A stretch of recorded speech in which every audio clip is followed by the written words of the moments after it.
All right, let's take a look at evaluating the function of 2 to the power of x, and let's pick out some key features.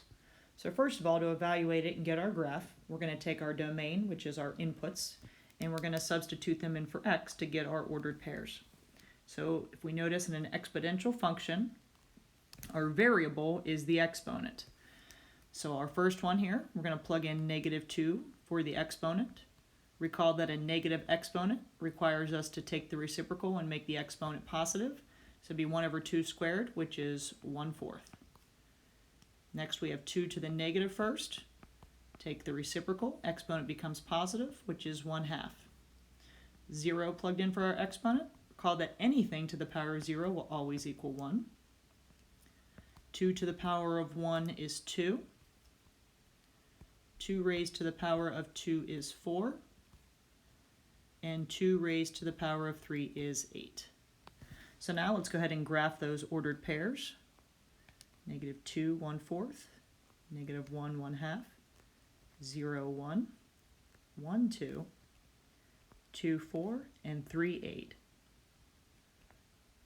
It gives us enough to kind of see the trend of the graph. You can see that it's going to be connected with a smooth curve. Now let's pick out some key features as to what's going on in this graph. First of all, as we take a look going from left to right, we can come up with some basic features, and that this graph is going uphill, therefore it is increasing.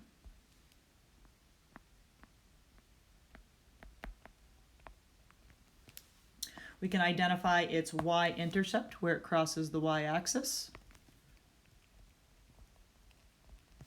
That's equivalent to 1. We can identify the domain, which is how far the graph is running from left to right, and as we can see, it extends on forever in both directions. So therefore our domain would be all real numbers, or we could say from -infinity to +infinity. And notice we use a parenthesis to show that it's not included. We would use a bracket if the values were included. Now let's take a look at our range. Our range are the values that run up and down. And as we look at this graph, we can see that it's getting really close to 0 as it moves further to the left. But if you notice, it never quite approaches y equals 0. So because it never actually approaches that, folks, this creates what we call an imaginary line, which is known as the asymptote. And it is what the function gets really close to, but will never actually equal. And our asymptote is when y equals 0. So it gets really close to y equals 0, but never actually reaches it.